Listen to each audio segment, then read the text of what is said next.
Bonjour, dans cette capsule, nous allons parler de la puissance et de l'énergie électrique. Avant de commencer, faisons un petit rappel de ce qui est convenu en physique. En physique, il est convenu que de l'énergie, c'est de la puissance fois du temps écoulé. Et on appelle le temps écoulé delta T.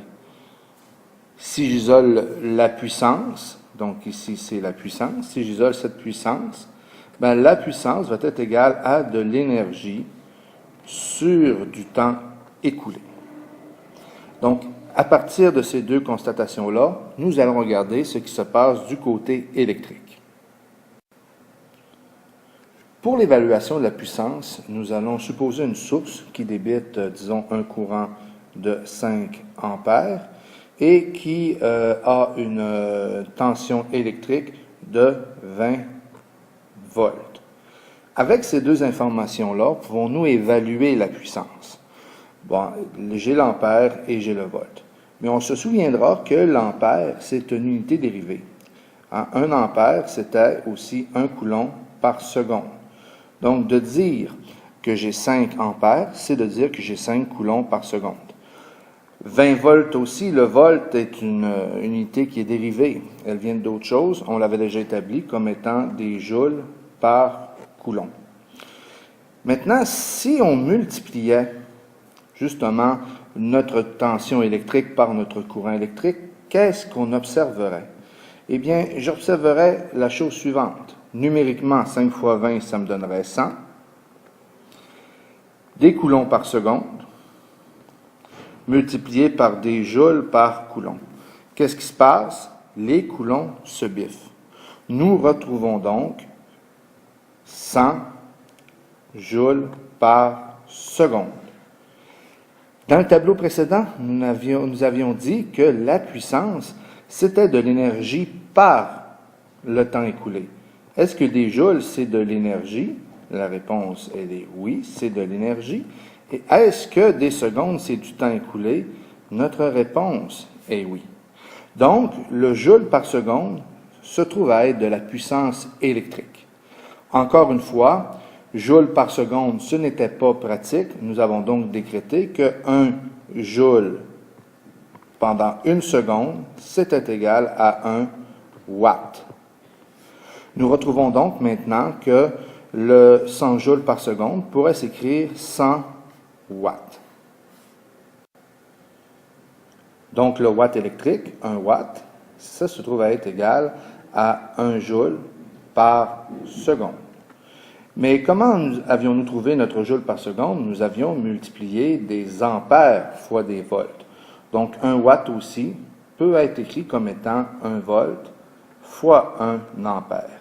De sorte que l'équation de la puissance ici, donc le symbole que nous utilisons Cp, est égal à des volts, U, fois ici le courant électrique, donc I.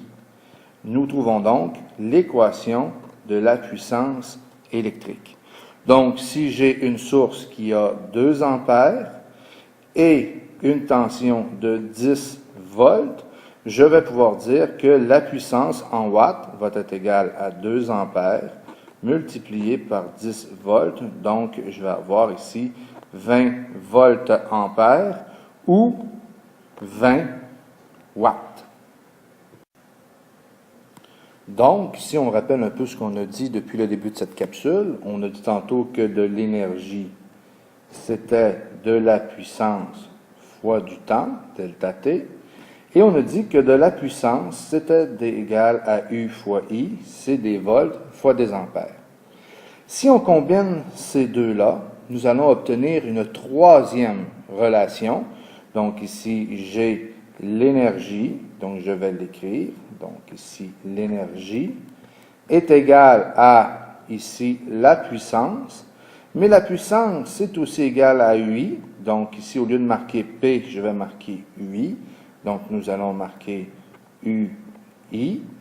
Et l'énergie, c'est de la puissance fois du temps. Donc l'énergie, c'est de la puissance. Ici, UI, c'est la puissance fois du temps. Donc delta T. Ce qui fait que nous avons 3 relations pour être capable de trouver notre énergie et notre puissance. Donc, les unités qu'on utilise pour faire tous ces problèmes-là, c'est toujours la même chose. La tension sera toujours des volts. On sait que ça peut être aussi écrit comme des joules par coulomb, mais on utilise toujours le volt. L'intensité du courant électrique, nous utilisons l'ampère. La puissance, nous utilisons le watt. L'énergie, nous utilisons le joule. Et le temps écoulé, nous utilisons la seconde. Donc, est-ce qu'il y a une seule façon d'exprimer l'énergie? Dans le système international, on utilise le joule, mais existe-t-il une autre façon d'exprimer l'énergie électrique? Eh bien oui, il y en a un autre. Nous savons que de l'énergie, c'est de la puissance fois du temps. Est-ce qu'on connaît une autre façon de dire la puissance que le watt? Je pourrais dire le kilowatt. Effectivement, c'est 1 millier de watts. Est-ce qu'il y a d'autres façons d'exprimer le temps? Oui, les heures. Donc, effectivement, lorsqu'on achète du courant électrique d'Hydro-Québec, on nous vend l'énergie électrique en kilowattheure. C'est de l'énergie parce que c'est de la puissance fois du temps, mais ce n'est pas l'unité qu'on utilise en système international, le joule. Mais le kilowattheure, il est plus facile d'évaluer quelle est l'énergie consommée. Effectivement, un appareil d'1 kilowatt qui fonctionne pendant 1 heure se trouve à être 1 kilowattheure. Donc, il y a deux façons d'exprimer l'énergie. Une façon plus du côté système international, point de vue physique fondamental, et l'autre façon plus du côté de la consommation électrique. Faisons quelques exemples. Premier exemple, j'ai un moteur qui est branché aux 220 volts et qui consomme 2 ampères. Quelle est la puissance de ce moteur? Eh bien, la puissance est égale à UI. Est-ce que j'ai U? Oui, 220 volts, fois 2 ampères qui se trouve à être I. Donc, la puissance de ce moteur-là serait égale à 220 fois 2, donc 440, volts fois ampère, donc je pourrais écrire volt-ampère, ou je peux ici aussi écrire watt. Donc, la puissance de mon appareil, de ce moteur-là, serait de 440 watts. Je pourrais poser une deuxième question. Maintenant que je sais que ce moteur-là a une puissance de 440 watts, je pourrais poser la question, quelle est son énergie consommée s'il fonctionne pendant, disons, 10 secondes? Eh bien, de l'énergie, c'est de la puissance fois du temps. Est-ce que j'ai la puissance du moteur? Oui, je l'ai ici. La puissance, on l'a. C'est un moteur de 440 watts.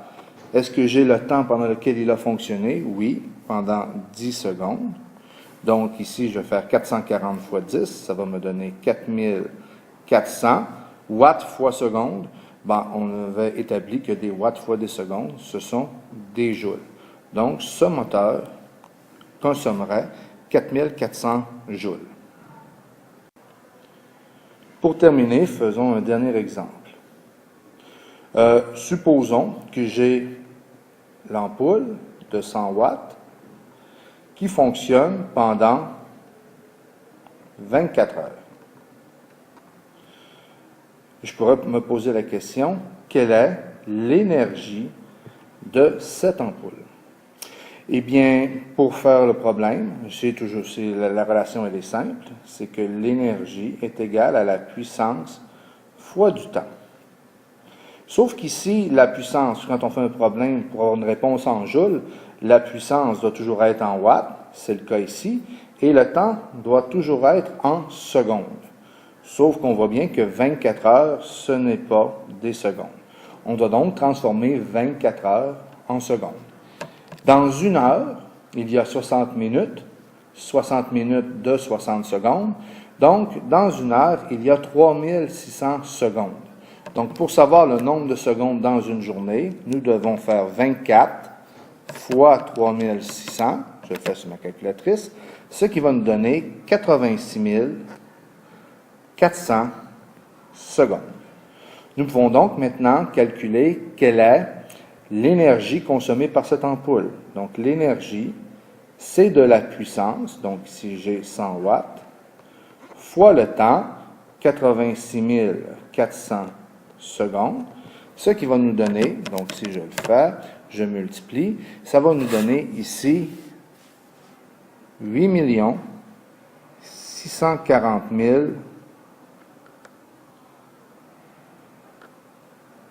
joules. Donc 8 640 000 joules serait l'énergie consommée. Ou je pourrais écrire 8,64 mégajoules, parce qu'on sait que le méga veut dire 1 million. On pourrait poser une deuxième question. On pourrait dire, oui, c'est beau, nous venons de trouver l'énergie en joules. Mais si mon but, ce serait de calculer, ça a coûté combien de laisser une ampoule de 100 watts fonctionner pendant 24 heures? Il faudrait que je le calcule en kilowattheures. Donc, on avait dit que l'énergie, c'est toujours de la puissance fois du temps, mais la physique ne change pas, mais on peut trouver d'autres unités pour l'énergie. Donc, si je veux avoir l'énergie en kilowattheures, je dois avoir la puissance en kilowatts et le temps en heures. Dans notre exemple, on me dit que que la puissance est de 100 watts.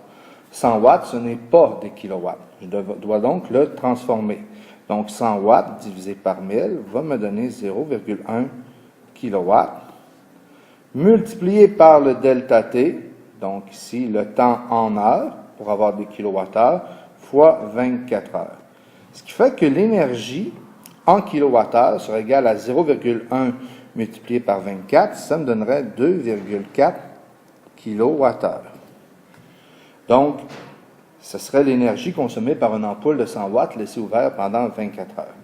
Maintenant, supposons que la centrale hydroélectrique nous vende le courant à 5 cents le kilowattheure. Quel serait le coût de laisser une ampoule de 100 watts ouverte pendant 24 heures? Eh bien, le coût total serait 2,4 kWh multiplié par 5 sous par kilowattheure. Donc, les kilowattheures vont se biffer, il ne va me rester que des sous. Donc, on le calcule, 2,4 multiplié par 5, ça nous coûterait 12 sous.